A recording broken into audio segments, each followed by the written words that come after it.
इस शो में हम बिल्कुल बात करेंगे पॉलिसी में रेट कट को लेकर, सीआरआर में कटौती को लेकर और आपके लोन को भी, क्योंकि ईएमआई के भी अच्छे दिन आ गए हैं, है ना, घटती हुई ईएमआई के भी अच्छे दिन आ गए, उस पर बातचीत करेंगे।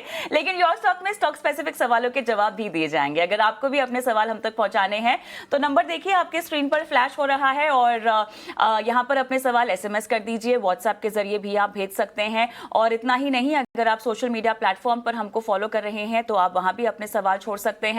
खासतौर से यूट्यूब पर अगर देख रहे हैं तो अपने सवाल कमेंट बॉक्स में डाल दीजिए और सवाल पूछ रहे हो तो स्टॉक का नाम डालें, किस भाव पर खरीदा है, कब तक आप इसमें रुकना चाहते हैं, और हमारे एक्सपर्ट आपको लाइव जवाब देंगे। आज मेहमान के तौर पे हमारे साथ जुड़ गए हैं सीनियर टेक्निकल एनालिस्ट 5 पैसा कैपिटल से सचिन गुप्ता। सचिन हाय, स्वागत है आपका। और देखिए यहाँ पर ब्याज दरों में कटौती के चलते बाजार में जोश तो हमें दिखाई दे रहा है, लेकिन आपसे मैं और सवाल लूं, एक बाजार का चेक ले लेंगे। लेकिन चलिए, इस बीच हमारे साथ खास मेहमान भी जुड़ गए हैं। मेरे साथ पूर्व चेयरमैन एसबीआई के दिनेश कुमार खारा सर जुड़ गए हैं। सर बहुत बहुत स्वागत है आपका। और उम्मीदों का डबल धमाका, क्या कहेंगे आज की पॉलिसी ऐलान को लेकर सर? नहीं, ये एक बहुत ही वेलकम पॉलिसी आया है जिसमें कि रेपो रेट का रिडक्शन तो हुआ ही हुआ और सीआरआर रिडक्शन, जो कि बहुत दिनों से एक डिमांड थी बैंकिंग सिस्टम की, वो भी आया है। और इसके चलते बैंक्स का लिक्विडिटी काफी इम्प्रूव हो जाएगा और जो रेपो रेट रिडक्शन से बैंक्स के निम के ऊपर इम्पैक्ट आता, वो इम्पैक्ट भी काफी हद तक जो है कंट्रोल हो जाएगा इस सीआरआर रिडक्शन के कारण। तो ये जाहिर सी बात है एक वेलकम स्टेप। और जैसा हम बात कर रहे थे, इन सब के बीच हमारे साथ एन कामाकोडी साहब हैं, एमडी और सीईओ हैं सिटी यूनियन बैंक से। कामाकोडी सर, बहुत बहुत शुक्रिया अपना कीमती समय देने के लिए। सबसे पहले आपकी प्रतिक्रिया हम जानना चाहेंगे। जाहिर सी बात है आम व्यक्ति को कहीं ना कहीं एक पास ऑन किया गया, इसके साथ ही हम देख रहे हैं कि बाजार भी पूरी तरह से, और ख़ास तौर पे जो बैंकों में जोश है वो तो खैर हमें लग रहा है कि पहले से ही कहीं ना कहीं इस तरह की नरमी के संकेत का अंदाजा लगा लिया था, और यही वजह है कि हमें बाजार में वो फैक्टर इन होता हुआ दिख रहा था। हमें बताइए सर, पहली प्रतिक्रिया आपकी। ये एक्सपेक्टेड लाइन्स था, ओनली 25 बेसिस पॉइंट कट था, बट 50 बेसिस पॉइंट वो डेफिनेटली तारा साहब क्या बोला है वो सरप्राइज था। बट वो सीआरआर कट, वो एक्स्ट्रा एडिशन विच वो लाइक से साहब जैसा बोले, वो नेट इंटरेस्ट मार्जिन का वो जो इम्पैक्ट होगा वो रिडक्शन इंटरेस्ट रेट से वजह से वो अभी वो भी बैलेंस हो जाएगा। एंड ऑलरेडी वो 50 बेसिस पॉइंट कट का ट्रांसमिशन चालू है, एंड ये भी जल्दी होकर वो इधर से वो इन्वेस्टमेंट साइकिल कितना जोर से होता है फॉर इंडस्ट्री, वो दैट विल डिटरमिन वो कितना तक वो future growth rate of the like say country will be there and the economy will be there. इसी बात को मैं चाहती हूँ खारा सर हम आगे लेकर जाए, क्योंकि देखिए यहाँ पर ग्रोथ इंजन को और डबल फ्यूल दे दिया गया है। अब ये बताइएगा कि इसके जो एस्टिमेट्स भी बता रहे हैं लगभग 0.5% के आसपास ये जीडीपी में एडिशन हो जाएगा। 8% प्लस की जीडीपी ग्रोथ की ओर हम क्या बढ़ते हुए दिखाई दे रहे हैं? लिक्विडिटी के लिहाज से भी मुझे आप बताइएगा बैंकों की स्थिति अब किस तरह से ड्रास्टिकली बदलेगी, बिकॉज ये बहुत अनएक्सपेक्टेड मूव है कि जहां तक बैंक्स का लिक्विडिटी का सवाल है, ऑलरेडी सिस्टम में अभी भी 3 लाख करोड़ के करीब का सरप्लस लिक्विडिटी था, और इस 100 बेसिस पॉइंट कट से अनदर 2.5 ट्रिलियन का लिक्विडिटी अवेलेबल हो जाएगा सिस्टम में। तो जहां तक मेरा ये मानना है कि बैंक्स का जहां तक कैपिटल का सवाल है, they are very well capitalised. Banks की बैलेंस शीट बहुत स्ट्रॉन्ग है, और साथ ही साथ अभी कॉर्पोरेट्स की बैलेंस शीट भी काफी स्ट्रॉन्ग है। आई थिंक जहां तक ग्रोथ का सवाल है, जहां जो आपने कहा कि 6.5% से 8% के ग्रोथ, 6.5% से 8% की ग्रोथ के लिए रियल इकोनॉमी में ग्रोथ आना बहुत जरूरी है, और रियल इकोनॉमी का growth will be a function of multiple factors. Banks का ability to support the growth is one of the primary condition, but it is not the sufficient condition also. Sufficient condition के लिए demand का एक बहुत बड़ा major factor है। I think fortunately as well India, Hindustan में जो है, इंडिया में जो डिमांड है वो more is I mean internally focused, so it is not as much, मतलब वो ग्लोबल इवेंट से इतना ज्यादा इम्पैक्ट नहीं करती है। तो मेरे को आशा है कि हम लोग इस राह पर आगे बढ़ जाएंगे, लेकिन 6.5 से 8% आ जाएगा। उसके लिए जैसा मैंने कहा कि जो जो जो ग्लोबल एनवायरनमेंट है वो कितनी सपोर्टिव रहेगी, उसको देखने की जरूरत है। क्योंकि फिलहाल तो जहां तक क्रूड का सवाल है, वो भी बड़ा बेनाइन ऑपरेट कर रहा है, तो वो भी इन ए वे अपना जो है वो इन्फ्लेशन को कंट्रोल करने में काफी हद तक सहायक है। और मैंने और आगे जहां तक डिमांड का सवाल है, रूरल डिमांड काफी अच्छी है, और मेरा ये मानना है कि इन्फ्लेशन कंट्रोल होने से जो कॉर्पोरेट्स की प्रॉफिटेबिलिटी है वो भी इम्प्रूव करेगी। कॉर्पोरेट्स की प्रॉफिटेबिलिटी इम्प्रूव करने से जो वेज इंक्रीज है, अर्बन वेज इंक्रीज है, जो कि अभी तक थोड़ा कंसर्न था, वो भी काफी हद तक एड्रेस हो जाएगा।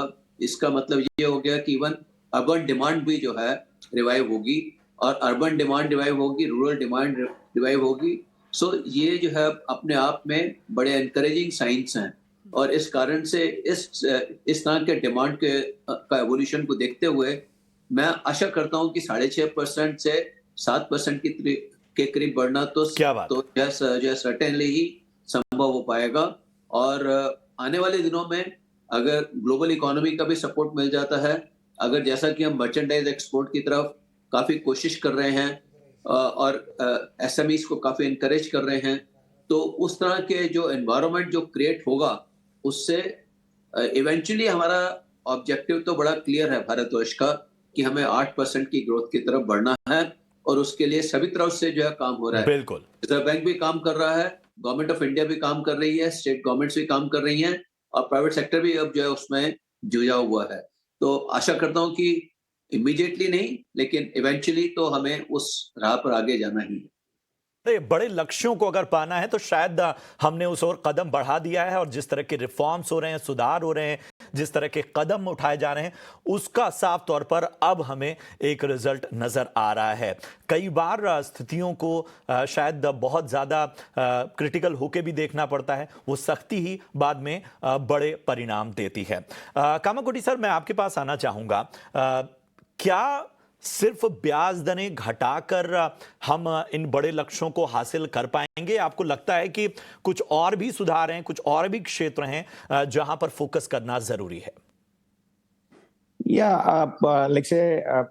जैसा करा साहब बोला, वो सब इंग्रेडिएंट्स अभी एकदम इकट्ठा होकर वो एक डायरेक्शन में अभी आ रहा है। One more thing what is needed is the investment by the corporates. वो बहुत सारा वो 2-3 साल में वो टैक्स कट से होकर बहुत सारा थिंग्स वो एक्सपेक्ट कर रहा था वो, but the and also the almost 1% decrease in the rate of interest वो सब होकर वो इन्वेस्टमेंट साइकिल्स लाइक से once again वो एक फर्स्ट और चिकन फर्स्ट वो लाइक से कितना वो डिमांड में वो बढ़कर वो कैपेसिटी यूटिलाइजेशन कितना तक होना है, वो इन्वेस्टमेंट साइकिल वो कब से चालू होगा, वो अभी $1 trillion क्वेश्चंस है। वो another piece which is now needed, वो एक और piece which is now missing is the investment cycle, which हम उम्मीद है वो ये सब चीज आने के बाद वो भी वो चालू होगा। सब लाइक से पैरामीटर्स अभी एकदम एक ही डायरेक्शन से अभी सेट हो रहा है। एब्सोल्युटली, यहाँ पर कवायद तेज और मेरे ख्याल से अब सभी फोर्सेस अलाइन होते हुए दिखाई दे रहे हैं। खारा सर, एक सवाल आपसे मैं चाहती हूँ छोटा सा पूछना। अब जो अकोमोडेटिव स्टैंड को बदल के न्यूट्रल कर दिया गया है सर, इसको हमें कैसे पढ़ना चाहिए? ये क्या संकेत होगा? देखिए, ऐसा है कि जो इन्फ्लेशन का ट्रैजेक्टरी को देखा गया और उसको देखते हुए अकोमोडेटिव से न्यूट्रल करने का मतलब यही है कि और जहाँ तक पॉलिसी रेट रिडक्शन की और आगे आशा नहीं करनी चाहिए। इन ए वे ये मार्केट के लिए बड़ा क्लियर साइन है। मार्केट, क्योंकि मार्केट्स अनसर्टेनिटी को पसंद नहीं करती, तो ये जो है समय रहते ये कह देना कि अब स्टांस जो है अकोमोडेटिव नहीं रहकर न्यूट्रल है, डिपेंडिंग अपॉन जो मैक्रो कंडीशंस अभी ऑब्टेन कर रही हैं, उनके चलते अब ये स्टांस जो है न्यूट्रल के बदले अकोमोडेटिव के बदले न्यूट्रल कर दिया गया है। और इसके पीछे एक और कारण भी ये है कि जो ग्लोबल अनसर्टेनिटीज हैं वो किस तरह से रिफ्लेक्ट होंगी आने वाले दिनों में। इन्फ्लेशन के ऊपर इम्पैक्ट आएगा, अगर इन्फ्लेशन के ऊपर इम्पैक्ट आएगा और 4% से आगे इन्फ्लेशन जाएगा तो आरबीआई को जो इंटरेस्ट रेट के बारे में एक रिव्यू करना पड़ेगा जो कि एक डाटा ड्रिवन रहेगा। तो इस तरह से एक मार्केट को ये एक मैसेज दे दिया गया है कि फिलहाल जो अभी जो मैक्रो कंडीशंस ऑब्टेन कर रही हैं, इसके बाद आरबीआई के पास और फर्दर पॉलिसी रिडक्शन का स्कोप नहीं बचता है। तो इस कारण से अगर आप सही मायने में देखें तो 5.5% का जो पॉलिसी रेट अनाउंस किया गया है और इन्फ्लेशन का रेट जो है तकरीबन 3.7% है, तो रियल इंटरेस्ट रेट जो है वो तकरीबन 1.8% हो गया पॉलिसी रेट। तो नॉर्मली 2% से कम का पॉलिसी रेट जब रहता है real policy rate, it is always very encouraging for the economy. So I think अगर हम उसी तरह से अगर हम यूएस का भी इंटरेस्ट रेट देखेंगे वो भी इसी तरह से चलता है। सो आई थिंक ग्लोबली ये एक प्रिंसिपल रहता है। तो इस कारण से एक स्टांस को वो न्यूट्रल करने का ऑब्जेक्टिव बड़ा क्लियर है कि आने वाले दिनों में इस तरह के decision will be purely driven by the data which will come in, but as of now there is no further scope in reduction in the policy rates. Alright, Khara साहब आपका और कामाकोडी सर बहुत बहुत शुक्रिया, आप दोनों का समय दिया और इस खास ऐलान पर, खास दिन पर हमारे साथ जुड़े दर्शकों का मार्गदर्शन किया। धन्यवाद। चलिए हम भी एक छोटा सा ब्रेक लेते हैं। हमारे मेहमान सचिन गुप्ता हमारे साथ बने हुए हैं। बाजार की चाल और खासतौर से बैंक निफ्टी की चाल में बहुत दम है आज और तमाम काउंटर्स हम देख रहे हैं जोश में है, लेकिन इस जोश में आपको मुनाफा कहां कमाने का मौका मिलेगा, इस पर हमारा फोकस होगा। एक छोटा सा ब्रेक लेते हैं और जल्द लौटते हैं, दर्शकों से जुड़ेंगे, सचिन से बातचीत करेंगे। सवाल देहरादून उत्तराखंड से हमारे पास आया है। इनके पास स्टेट बैंक ऑफ इंडिया है और देखिए आज जिस तरह की रफ्तार नजर आ रही है खासतौर पे बैंकिंग स्टॉक में, उसमें भी एसबीआई में अगर हम देखें तो यहां पर भी तेजी देखते ही बन रही है। लगभग 1% की तेजी फिलहाल हमें देखने को मिल रही है 813 के आसपास, और इन्होंने खरीदारी बड़ी इंटरेस्टिंग लेवल पे की है, 802 का भाव है। पूछना चाह रहे हैं कि क्या करना चाहिए। तो वैसे तो मुझे लगता है कि सरकारी बैंकों पर लगातार हमारे एक्सपर्ट बुलिश ही नजर आए हैं, लेकिन सचिन मैं आपके पास आना चाहूंगा, एक फ्रेश व्यू दीजिए। एसबीआई पे 802 रुपए की बाइंग है और आज तो हम देख रहे हैं कि बैंक निफ्टी 56,600 के पास अब जाता हुआ। Good morning Prashant ji. Well बिल्कुल मुझे लगता है पोजीशंस को यहाँ पर अभी होल्ड करना चाहिए। 780 वहां पर एक अच्छे सपोर्ट लेवल्स बने हुए हैं स्टेट बैंक ऑफ इंडिया में, और जब तक 780 के ऊपर स्टॉक प्राइसेस सस्टेन कर रहे हैं, पूरी पॉसिबिलिटीज है ऑन दी हायर साइड में 850 870 के लेवल्स को चेस करने की। पोजीशंस में बने रहिए। 780 का एक स्टॉप लॉस सजेस्ट करूंगा, उसको प्लेस कीजिए और उसके साथ में पोजीशंस को इंटैक्ट रखिए। हायर साइड में पहला टारगेट 850, दूसरा टारगेट 870 तक देखने को मिल सकता है। ऑलराइट, आगे बढ़ते हैं फटाफट और सचिन मुस्तफा शेख का सवाल लेंगे। अशोक लैंड में इन्होंने खरीदारी कर रखी है, क्वांटिटी इनकी 500 की है और इन्होंने कहा है खरीदारी का जो भाव है वो 237 का है। मेरे पास टाइम ड्यूरेशन नहीं है इनकी, लेकिन अशोक लैंड में आपका नियर टर्म आउटलुक क्या होगा? इनकी बाइंग प्राइस फिलहाल काफ़ी कंफर्टेबल लग रही है, लेकिन आप इनको और कितना रुकने की सलाह देंगे? और बहुत अहम बात, किस स्टॉप लॉस के साथ? हाँ, good morning Kavita ji. Well एक अच्छा सेटअप बना है आज के ट्रेडिंग सेशन में। जिस तरीके से स्ट्रेंथ मिली है, अगर हम देखें तो पिछले एक हफ्ते से स्टॉक के अंदर जो है वो स्लाइड करेक्शन था, that was time was correction, और उसके बाद में आज वापस से एक रिवर्सल मूव कंटिन्यू होता हुआ नजर आ रहा है। लोअर साइड में मेरे सबसे एक स्टॉप लॉस की अगर मैं बात करूं तो 227 रुपए का एक स्टॉप लॉस इन्हें प्लेस करना चाहिए अपनी पोजीशंस में, और पोजीशंस में बने रहिए। अपसाइड में नियर टर्म में मुझे जो टारगेट्स नजर आ रहे हैं वो पहला टारगेट होगा 255 का, और उसके ऊपर अगर स्टॉक सस्टेन हो जाता है तो करीब 265 तक के लिए भी मोमेंटम कंटिन्यू होता हुआ नजर आ सकता है। आपको मिलती हुई राय आपके स्टॉक पे। चलिए अगला सवाल अपने दर्शक का लेते हैं। यूट्यूब पर आया है मीना शाह जी का, मुंबई से इन्होंने अपना सवाल भेजा है और इन्फोसिस पे राय जानना चाहती हैं। 60 शेयर हैं इनके पास और आप देखिए इनकी बाइंग प्राइस जो है वो 1890 की है। लगातार जो ग्लोबल संकेत नजर आए उसका एक नेगेटिव इम्पैक्ट जो है हमें आईटी स्टॉक्स पर भी देखने को मिला है। जिस तरह की ग्लोबल वॉलेटिलिटी नजर आ रही है, जिस तरह का लगातार ट्रंप प्रशासन में कई सारे गतिरोध नजर आ रहे हैं। और अगर हम पिछले एक हफ्ते का चार्ट देखें तो यहाँ देखिए, यहाँ पर लगातार गिरावट देखने को मिली है। इन सब के बीच में इनकी बाइंग भी 1890 की है। बताइए सचिन, इन्फोसिस में क्या किया जाए? 1890 की बाइंग है। वेल, स्टॉक काफी अच्छा है नो डाउट, लेकिन अभी जिस तरीके से जो कि आपने बताया कि ग्लोबल संकेतों के चलते लाइक आईटी सेक्टर थोड़े से चैलेंजेस फेस करता हुआ नजर आ रहा है। इनका नजरिया अगर लंबी अवधि का है तो मेरे हिसाब से तो बने रह सकते हैं। इवन अगर करंट मार्केट प्राइस से भी जो कि करीब 1550 के आसपास में कोई भी और स्लाइड डिप मिलती है टुवर्ड्स 1450 1400 के आसपास, तो वहां पर एक बार एवरेज के लिए सोच सकते हैं। लंबी अवधि के लिए अगर इन्वेस्टमेंट के लिए स्टॉक लिया है तो डेफिनेटली बने रहिए। लोअर साइड में एक स्टॉप लॉस जरूर करीब 1350 के आसपास के जो कि इसके अच्छे सपोर्ट एरियाज है उसका एक सजेस्ट करूंगा, और 1400 1450 के आसपास में एवरेज आउट करने की भी सलाह रहेगी एंड बने रह सकते हैं उसके साथ में। ऑलराइट, चलिए सवालों के सिलसिले को यहाँ पे मैं थोड़ा सा रोकना चाहूंगी, क्योंकि अब हमें यहाँ पर ब्याज दरों में जो कटौती देखने को मिली है उससे अब कितनी राहत आपको मिल सकती है आपके होम लोन पर, आपके कार लोन की ईएमआई पर। मेरे साथ जुड़ गए हैं मेरे सहयोगी वरुण दुबे। और वरुण, बहुत बढ़िया सरप्राइज मिला है और इस सरप्राइज का सबसे बड़ा फायदा जाएगा आम लोगों को जिन्होंने लोन ले रखा है, जिनकी ईएमआई चल रही है। बहुत समय से इंतजार था कि कब राहत मिलेगी और अब जो है वो तुरंत प्रभाव से संभव होता हुआ दिखाई दे रहा है। वरुण, मैं चाहती हूं कि थोड़ा सा विश्लेषण आप करके बताएं कि अब जो कटौती हुई है 50 बेसिस पॉइंट की, अब उसका ट्रांसलेशन कैसे होगा, कि बेंचमार्क रेट्स में जब कटौती होगी तब जाके ये पास ऑन होगा, लेकिन कितना ईएमआई का बोझ कम होगा ये बताइए। तो सिग्निफिकेंट ईएमआई जो है वो आपके कम होने वाले हैं, क्योंकि आरबीआई की तरफ से सीधे सीधे आधे % जो है वो रेट में कटौती की गई है।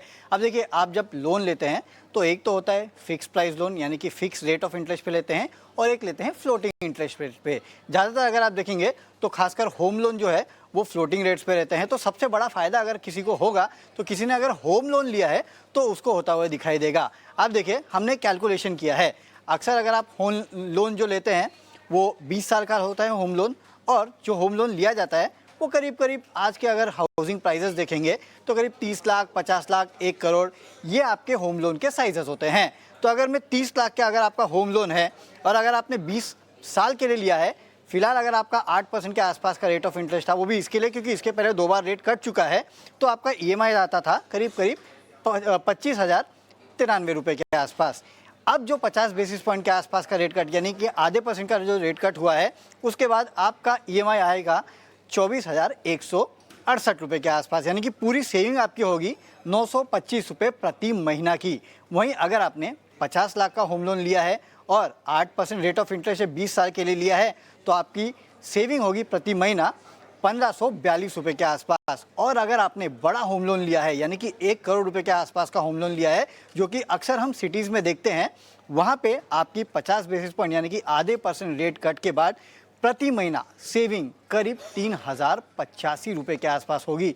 यानी कि अगर आपने 1 करोड़ का होम लोन लिया है तो सालाना आपकी सेविंग जो हो जाती है वो 36,000 के ऊपर की सेविंग जो है आपकी इस रेट कट के बाद होने वाली है। पूरे साल का अगर मैं मिला लूँ, क्योंकि प्रति महीना 3,000 रुपये के आसपास की आपकी सेविंग होगी, यानी कि आपके पैसे जो है वो बचने वाले हैं। अब वैसे ही अगर आपने कार लोन लिया है, क्योंकि कार लोन थोड़ा महंगा होता है होम लोन के मुकाबले, तो हमने पकड़ा है कि 9% अगर आपका रेट ऑफ इंटरेस्ट है और 5 साल के लिए औसतन कार लोन होता है, और अगर आपने 5 लाख का कार लोन लिया है तो आपकी पहले ईएमआई आती थी करीब करीब 10,380 रुपये के आसपास, अब वो घट के हो जाएगी 10,260 रुपये के आसपास, यानी कि 121 रुपये प्रति महीने की आपकी सेविंग होगी।